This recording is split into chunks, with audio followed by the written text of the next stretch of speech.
The rain was relentless that evening, drumming against the windows of Claire Morrison's small apartment. She sat curled up on the couch, her laptop open, a mug of untouched tea beside her. Her inbox had one new message, subject line: "For Claire, from a friend of your father." Her heart stopped. Her father, Daniel Morrison, had died 15 years ago, or so she thought. He'd disappeared one morning, leaving behind nothing but a note that read, "Forgive me. It's better this way." Claire was 17 then. Her mother had cried for months. Claire had grown up believing her father was either dead or had simply abandoned them. But the email said otherwise. Greater than, "If you want to know the truth about your father, come to Bay Ridge Harbor, Dock 17, at sunset this Friday. He deserves to be understood." Claire's hands trembled. Anger, hope, confusion, all swirling inside her. After 15 years, he deserves to be understood. She whispered bitterly. Still, she couldn't resist. She had to go. Friday came, painted in shades of gold and sorrow. The small fishing town of Bay Ridge was quiet except for the cries of gulls and the distant crash of waves. Claire parked her car near the dock, clutching her father's old photograph, his gentle smile, his kind eyes. As she approached Dock 17, she saw an old man standing near a weathered sailboat, facing the ocean. His posture was frail, his hair grayer than the fog around him. "Excuse me," Claire called out, her voice trembling. "I'm looking for someone who knew Daniel Morrison." The man turned slowly. Claire gasped. Her knees almost gave out. It was him. Her father. "You're alive," she breathed, her voice breaking into disbelief. "All these years, you were alive." Daniel's lips parted, but no sound came out. His eyes glistened, filled with guilt and something deeper, love that had never died. "You left us. You let Mom die thinking you were gone," Claire shouted, tears spilling down her face. "Do you have any idea what that did to us?"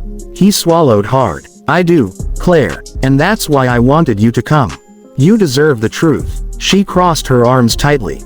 "Then tell me, why?" Daniel looked out at the horizon, where the sun met the sea. "Because everything I did it for you." 15 years ago, Daniel was an investigative journalist, fearless, determined, always chasing dangerous stories. One evening, he uncovered something massive. A corruption ring involving powerful politicians and a pharmaceutical company that was testing unsafe drugs on children in foster care. He tried to expose it. But before he could publish, men began following him. One night, they broke into his home. "They told me they'd hurt you and your mother if I didn't disappear," Daniel said, his voice shaking. "So I did the only thing I could. I faked my death." Claire's eyes widened. "You, what?" "I left everything behind. My job, my name, my family. I joined a protection program under a new identity. Every single day, I wanted to reach out. But if I did, they'd find you."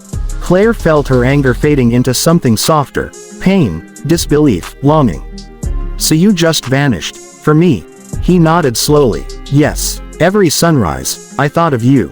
Every story I couldn't tell. Every letter I couldn't send. I did it all so you could live safely."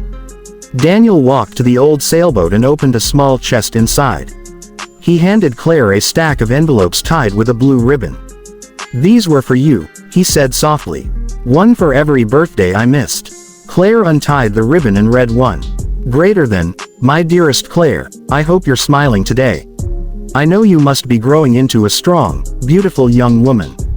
I wish I could see you, just once, walking in the sunshine without fear." Her tears fell onto the paper. He'd written every year. He'd never stopped loving her. "And this?" she asked, touching the chest. Daniel smiled faintly. "It's money. Every story I wrote under false names, every bit I earned, I sent through friends, anonymously. It helped build the orphanage in your town." Claire blinked. "The St. Mary's Children's Home." "Yes," he said. "I couldn't be your father, so I tried to be someone's hero." The sky turned orange, and Claire's heart felt heavier than ever. "You don't know how hard it was growing up without you," she said quietly. "Mom cried every night. I hated you for years." Daniel nodded, his eyes glistening. "And I hated myself more than you ever could." She looked at him, at the wrinkles time had carved, the pain behind his smile. He wasn't the father she remembered, but he was still her father. He stepped closer, hesitating. Can you ever forgive me, Claire? She stared at him for a long moment, then looked at the letters again. The proof of a love that never died. Slowly, she whispered, I don't know if I can forget. But I think I can forgive. Daniel broke down. He fell to his knees, tears of relief streaming down his face. Claire knelt beside him and hugged him for the first time in 15 years. Over the next few days, they talked for hours.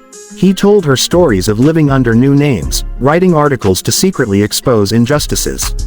She told him about her life, her job as a social worker, how she tried to help abandoned kids because she knew what it felt like to be left behind. Daniel smiled. You became everything I hoped you'd be. Claire looked at him softly. Maybe because I had your heart in me, even when I thought you were gone. Together, they visited Street Mary's children's home. The children ran up to them, laughing, hugging. Daniel's eyes filled with tears. Every one of them reminds me of what I lost, and what I found again. On the third day, Daniel grew weak. Years of running, stress, and illness had taken a toll. Claire rushed him to the hospital, terrified. In the sterile white room, he held her hand. Don't be afraid. I've had 15 borrowed years. I'm ready now, as long as you're okay. Don't say that, Claire whispered, sobbing. He smiled faintly. There's something I wanted to give you. From his pocket, he pulled a small locket, a photo of baby Claire and her mother inside. I've carried this every day, he said weakly. It reminded me why I had to stay alive. Claire kissed his forehead, whispering, You're home now, Dad. That's all that matters. Weeks passed, and Daniel's health slowly stabilized. The doctors called it a miracle.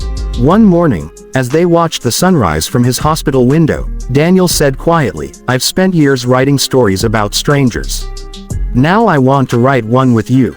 Claire smiled through tears. What do you mean? A book, he said. Our story. About truth, sacrifice, and kindness. Maybe it'll help others forgive too. She nodded. Then we'll write it together. Months later, the book, I Did It All for You, was published. It became a national bestseller, not because it was sensational, but because it was real.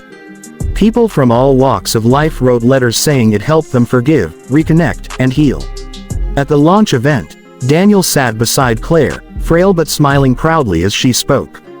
Greater than, sometimes, kindness doesn't look like comfort. Sometimes, it looks like sacrifice. My father taught me that true love protects, even in silence.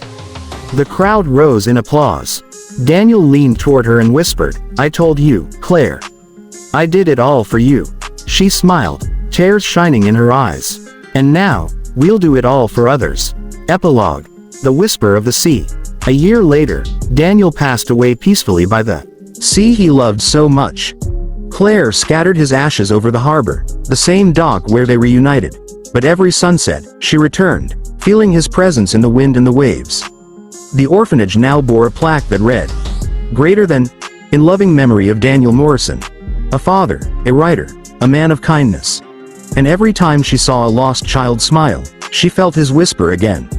I did it all for you.